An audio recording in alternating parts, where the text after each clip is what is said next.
Bonjour à tous, bienvenue sur Ligne de mire en ce matin du 18 août 2023. Martin avec vous, un plaisir de vous retrouver après quelques semaines de vacances. Je suis convaincu qu'il y en a plusieurs d'entre vous qui le sont encore et profitez-en bien si c'est le cas. Et j'espère que vous êtes reposés si vous êtes revenus à la maison en préparation pour la rentrée scolaire du mois de septembre. Et j'ai encore une fois un contenu riche en informations que je considère pertinent. Si vous considérez aussi le contenu pertinent, je vous invite à partager la vidéo d'aujourd'hui et donner un like, c'est toujours apprécié, c'est ce qui nous permet de grandir et de s'émanciper. Et je voulais tristement vous inviter à avoir des belles pensées positives aujourd'hui pour les gens de ma communauté, alors qu'il s'est déclenché un feu de forêt d'importance hier. Comme vous le constatez, c'est très, très près de chez moi. Et des milliers de gens sont déplacés actuellement. Donc, pensées, prières appréciées.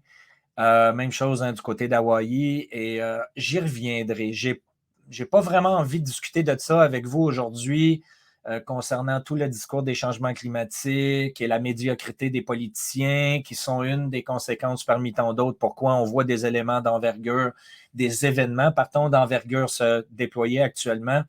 La médiocrité est au grand jour, la corruption est au grand jour, c'est une période d'éveil, ça s'accélère, on en avait discuté, et ces événements-là, qu'ils sont naturels ou non, existent, et ça frappe l'imaginaire des gens. Écoutez, hier, rapidement, je veux partager avec vous le fait que des milliers de gens étaient massés sur le bord du lac où j'ai pris la photo. La grande majorité était complètement bouche bée. On voyait vraiment le désarroi des gens qui se sentent complètement désarçonnés, qui ne peuvent pas agir, parce qu'écoutez, c'est un phénomène beaucoup plus grand que nous-mêmes. Hein. Par contre, c'est dans ces événements-là que les collectivités se rassemblent. Et alors que nous avons été divisés plus que jamais au fil des dernières années avec tous les événements qui nous ont été euh, poussés dans la gueule, je dirais, eh bien, ça permet aux communautés de se rassembler et de recommuniquer ensemble. Et c'est la bonne nouvelle en arrière de ces événements-là. Il y en aura d'autres. Pour l'instant, chez nous, particulièrement, on n'est pas impacté parce que le vent pousse dans une direction, mais il s'agit que le vent pousse dans la direction contraire et on sera dans le problème. Je vous tiendrai au courant, mais encore une fois, tout simplement une petite pensée pour les gens qui sont impactés actuellement dans ma communauté et ailleurs dans le monde par les feux de forêt particulièrement. Merci à vous encore une fois pour tout cela.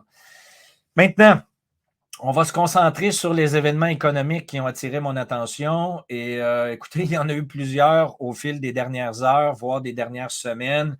Et je vais couvrir vraiment le plus important. Et je vais vous donner aussi une petite information que je considère plutôt pertinente vers la fin de la vidéo. Donc, soyez patients. Et je vais vous montrer un ratio au niveau graphique qui est très, très, très intéressant à surveiller actuellement. Vous qui êtes des precious metal stackers, comme on dit en anglais, donc des gens qui apprécient les valeurs refuges telles que l'or et l'argent. On va regarder encore une fois un graphique que je crois pertinent pour vous détendre par rapport à ce que vous possédez comme actif physique. Et on va parler de Bitcoin et on va parler de l'économie en général. Donc, première des choses, au fil des dernières heures, vous avez la firme Moody's, qui est une firme d'audition complètement indépendante. C'est une blague sarcastique. Il faut comprendre que des sociétés telles que Moody's, Standard Poor's et Fitch, particulièrement, les trois grandes sociétés d'audition économique aux États-Unis, eh bien, comment vous pensez qu'ils font leur profit? Eh bien, c'est qu'ils donnent des cotes de qualité à des produits financiers qui sont vendus par les banques. Donc, ils vivent en fait de la confiance que les banques mettent en eux. Et il est très facile pour des sociétés telles que Moody's. D'ailleurs, on l'a vu en 2008, n'est-ce pas, pour tous ceux qui s'en rappellent, à quel point il y a des produits financiers qui étaient de la pure merde, qui la veille étaient encore cotés AAA avec la plus haute qualité de crédibilité qu'on peut y apporter, qui étaient signés, bien entendu, par des sociétés telles que Moody's, Fitch, Standard Poor's. Et là, aujourd'hui, on apprend que Moody's a diminué la cote de crédit de plusieurs banques aux États-Unis et s'apprête en plus à frapper potentiellement dans des banques d'envergure telles que la JP Morgan. Donc, comprenez bien ici à quel point Moody's est complètement coincé entre l'écorce et l'arbre parce que d'un côté, ils veulent certainement pas diminuer la cote de crédit des banques américaines qui sont leur propre source de revenus, n'est-ce pas? Donc, Moody's vit des banques pour pouvoir continuer de vivre et doit se mettre dans une situation où ils vont les dégrader la cote des banques. Donc, il y a deux principes ici importants à comprendre. Premièrement, c'est qu'il faut que sérieusement Moody's soit dans une situation où ils ont tellement peur de perdre leur crédibilité qu'ils doivent agir. Et le deuxième point, imaginez à quel point les banques sont dans une situation critique pour que finalement Moody's, tel que Standard & Poor's et autres, décident d'agir. Donc ça, c'est hyper important en ce qui me concerne. Et si vous avez évidemment des commentaires ou vous avez une vision autre, je vous invite à partager dans les commentaires de la vidéo d'aujourd'hui. C'est drôlement pertinent d'entendre ce que vous avez comme opinion à ce sujet-là. Mais il est évident pour moi que lorsqu'on arrive où les sociétés, justement, d'audition de crédit viennent se mettre dans une position où ils sont obligés de frapper sur leur propre source de revenus, c'est inévitable qu'ils doivent le faire, ou sinon, ils vont tout simplement tomber dans le moule avec les grandes banques aussi qui vont suivre. Donc, je trouvais pertinent de vous donner l'information. Et si ce n'est pas déjà fait, il se prépare aussi à diminuer la cote de crédit du gouvernement américain. Et par le fait même, si on comprend bien ce que ça implique, lorsque la diminution de la cote de crédit se met en place, cela représente en fait que le niveau de risque d'investissement des investisseurs augmente. Par le fait même, donc, les taux d'intérêt augmentent pour pouvoir compenser le risque que les investisseurs prennent à prêter de l'argent à ces institutions-là. Donc, c'est la raison pourquoi une décote a un impact important et la dette rattachée à la société en question qui doit être remboursé, bien maintenant, doit être remboursé avec un intérêt plus grand, ce qui crée évidemment tout le cercle vicieux comme vous le connaissez déjà. La deuxième nouvelle d'importance qui, semble-t-il, n'a pratiquement aucun impact au niveau des marchés boursiers aujourd'hui, on a compris que tout ça est manipulé de toutes pièces et qu'encore une fois, il y a des algorithmes qui travaillent à ce niveau-là. D'ailleurs, les algorithmes ont joué un rôle très intéressant sur le mouvement de Bitcoin hier et je vais en discuter avec vous dans quelques instants.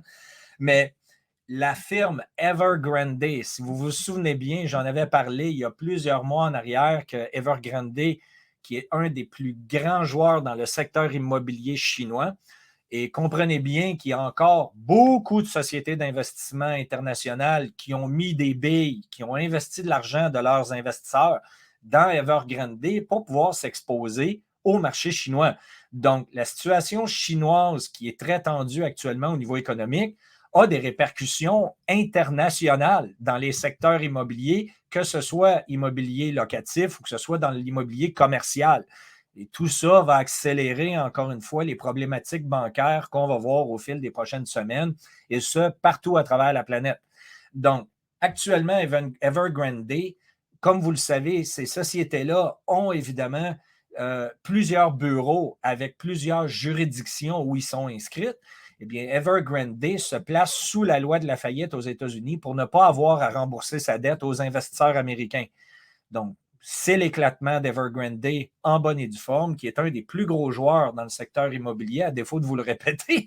Donc, pour l'instant, très peu de répercussions sur les marchés boursiers. Tout ça est annoncé dans la période de volatilité la plus faible dans toute l'année, parce que lorsqu'on est dans le milieu du mois d'août, vous avez compris qu'une grande majorité d'investisseurs et de gens qui sont impliqués dans le monde économique sont en vacances. Donc, les nouvelles sortent dans cette période-là, ce qui diminue le niveau d'impact, mais comprenez bien que la nouvelle est réelle. Et là, il y a un énorme problème qui est en train de se créer au niveau de la Chine. La Chine, qui est le producteur de produits de consommation le plus grand au monde, comme vous le savez, il y a maintenant un ralentissement évident des exportations chinoises envers les marchés internationaux, donc une diminution de l'économie qui est marquée. La Chine a un énorme problème alors que les pertes d'emplois continuent de se mettre en place, particulièrement dans la génération des 20 à 45 ans. Le taux de chômage, si ma mémoire est bonne, commence à frôler les 20 % dans la génération de classe moyenne et d'âge catégorique moyenne.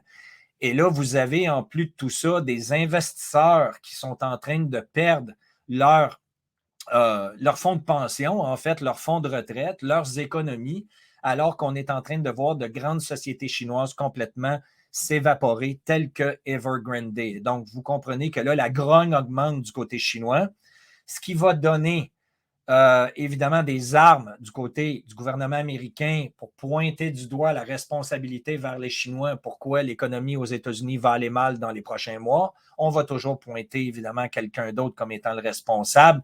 On n'a jamais la capacité au niveau politique de se regarder soi-même, n'est-ce pas?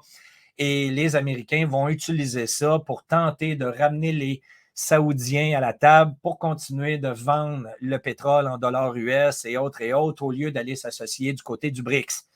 Et là, vous avez un événement d'ampleur qui va avoir lieu le 22, le 23 et le 24 août prochain, alors que les pays du BRICS se rencontrent et vont potentiellement vouloir adosser une nouvelle devise à dollar ou d'autres matières premières pour pouvoir contrer la puissance du dollar américain.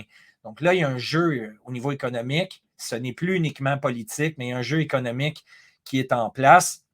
Et bien entendu que la Chine n'est pas dans une situation qui est positive et que ça a un impact évidemment sur plusieurs secteurs d'économie tels que le transport.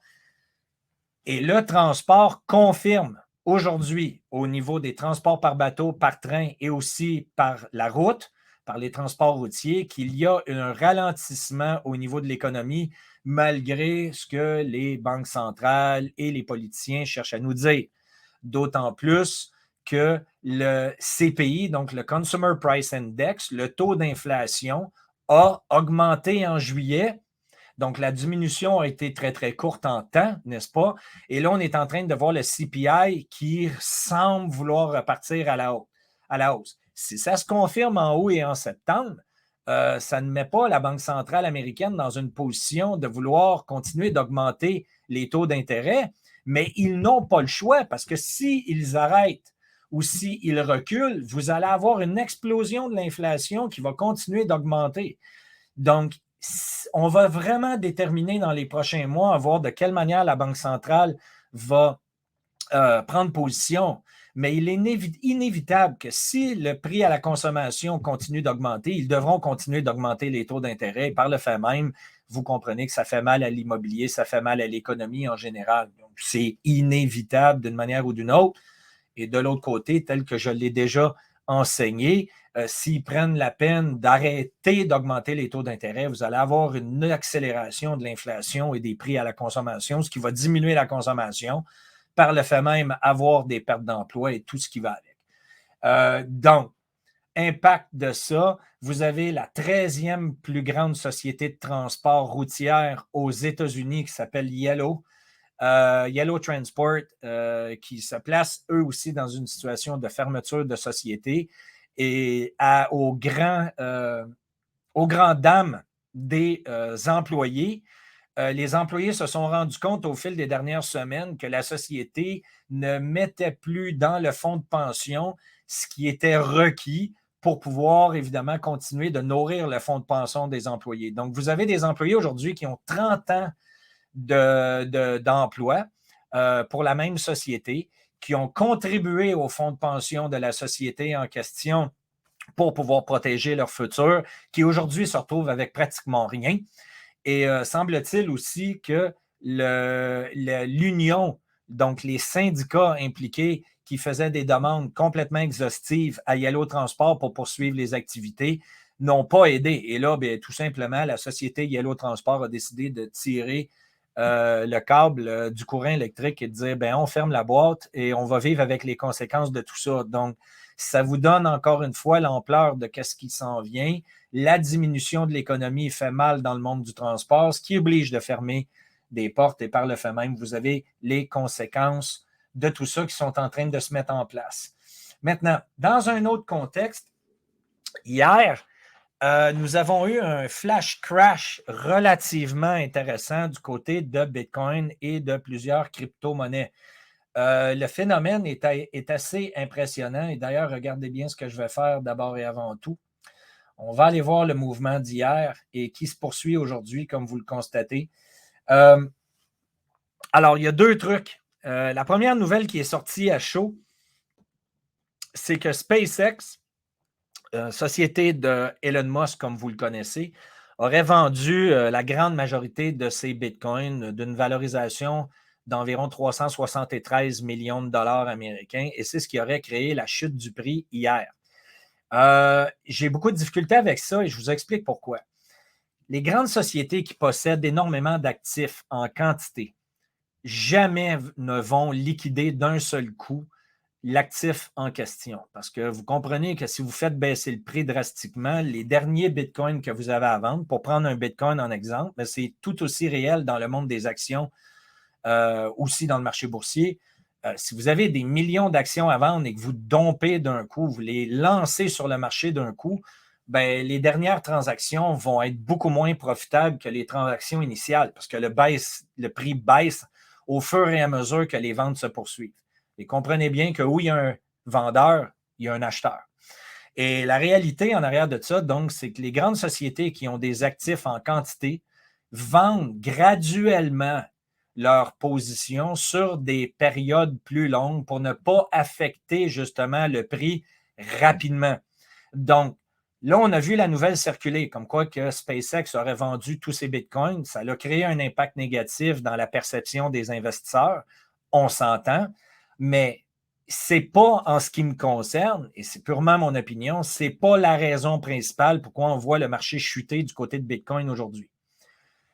C'est un des éléments déclencheurs, mais ce n'est pas la raison principale. La raison principale, c'est que tout ça et la baisse de Bitcoin a démarré en force. Donc, vous voyez que sur une heure précise, on a eu un énorme mouvement baissier.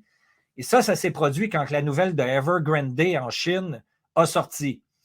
Et pourquoi je fais le lien avec la nouvelle de Evergrande?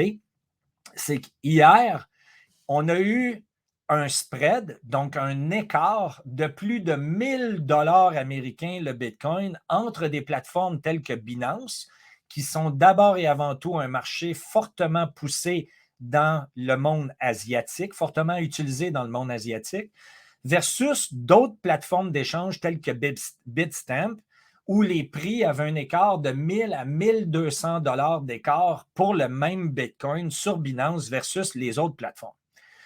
Donc, il y a eu un mouvement du côté asiatique qui a été très, très, très puissant et ce qui a déclenché à partir de là beaucoup d'algorithmes qui ont commencé à pousser à la baisse le prix de Bitcoin. Donc, j'ai la conviction que la nouvelle sur le marché d'Evergrande a été beaucoup plus d'impact au niveau du prix de Bitcoin et des cryptos que la vente, en fait, de SpaceX qui s'est probablement étalée sur plusieurs jours, voire sur plusieurs semaines, et que la nouvelle est sortie en même temps. J'espère que vous comprenez bien ce que je cherche à vous mentionner ici, mais d'après moi, c'est vraiment le marché asiatique qui a poussé, en fait, la vente de Bitcoin, et tout ça ressemble fortement à des ventes à découvert. S'il y a d'énormes pertes qui sont actuellement subis par des sociétés d'investissement, par des institutionnels ou même des privés en tant que spéculateurs et investisseurs, eh bien, ils doivent couvrir leurs pertes en vendant des actifs. Et s'ils ont fait des profits sur Bitcoin au fil des derniers mois, ils vont avoir une forte tendance à vendre leur Bitcoin actuellement, retirer leurs profits pour compenser les pertes qui sont subies dans le monde immobilier actuellement via Evergrande en Asie et autres. Donc, la liquidation peut facilement se poursuivre alors qu'il y aura des mouvements de volatilité qui vont augmenter au fil des prochaines semaines, parce que là, on va avoir des problèmes bancaires, on va avoir des problèmes immobiliers, on va avoir des problèmes dans plusieurs secteurs économiques, on va avoir des perturbations importantes. Okay? Donc, ce qui va offrir des belles opportunités à ceux qui veulent devenir souverains et acheter du Bitcoin à faible prix, on va avoir encore des mouvements qui vont nous permettre de le faire. On va suivre attentivement comment le marché va se déplacer et comment le marché va se comporter. Chose certaine, c'est qu'on a des perturbations, la volatilité augmente et on va voir comment tout ça va se dérouler. Maintenant, pour terminer la vidéo du jour, je voulais venir justement confirmer ces mouvements-là avec vous. ce qui est intéressant de surveiller pour moi actuellement, c'est le ratio entre l'or et l'argent. Et le ratio actuellement est, comme vous le constatez, dans une consolidation. Et si je regarde sur des chartes à long terme, alors que là, on est vraiment dans une charte, dans un graphique de long terme qui va, puis je pourrais aller même encore plus loin, là, si vous voyez, mettons, est-ce que je vais le voir dans le trimestre? Oui, vous allez voir la même chose. Attendez.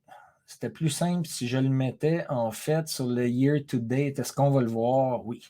Donc, ce que j'ai fait, c'est que j'ai dessiné des traits avec 3 points de contact au niveau des sommets de chandelles au niveau historique et la même chose du côté du bas des chandelles. Et là, vous voyez clairement que d'un côté, à long terme, on a une tendance baissière lorsqu'on regarde les chandelles, les sommets de chandelles. Et de l'autre côté, on a un mouvement aussi du côté baissier, ce qui est tout à fait légitime. Et là, vous voyez qu'on a un effet justement d'entonnoir qui est en train de se présenter à nous. Et à travers ça, lorsqu'on regarde de macro à micro, donc du long terme vers le court terme, vous constatez qu'on a un pattern ici de head and shoulder qu'on appelle. Donc, vous avez la tête, les épaules dans le monde du trading. Vous avez eu beaucoup de signaux de changement de direction potentiel qui se sont suivis. En plus de tout ça, vous avez une forte augmentation du volume transactionnel depuis la mi-juillet comparé à ce qu'on a vécu avant, comme vous le constatez. Donc, forte augmentation de volume de transactions. Et là, on est en train de voir un mouvement baissier qui s'accentue. Donc, qu'est-ce que ça signifie en fait pour le commun des mortels? C'est que la valorisation de l'argent est en train d'augmenter versus la valorisation de l'or. Donc, c'est la bonne nouvelle pour tous ceux qui possèdent de l'argent en ce moment.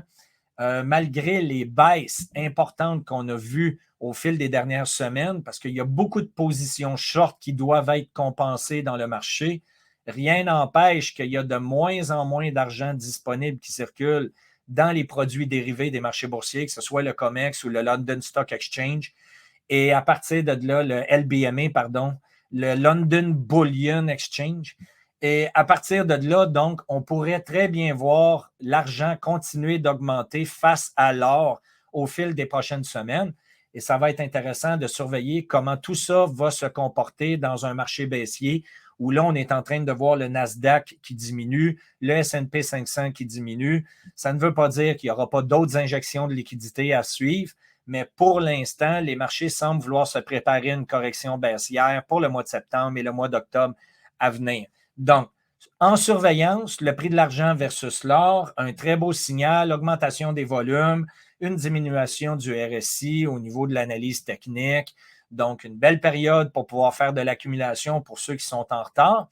Et sur ces belles paroles, je vous invite à regarder la prochaine vidéo que je vais vous présenter la semaine prochaine, où je vais vous présenter mon dernier investissement que j'ai fait. Et je vais vous présenter exactement les raisons pourquoi j'ai investi dans ce secteur-là en particulier. Ça va me faire plaisir de le partager avec vous.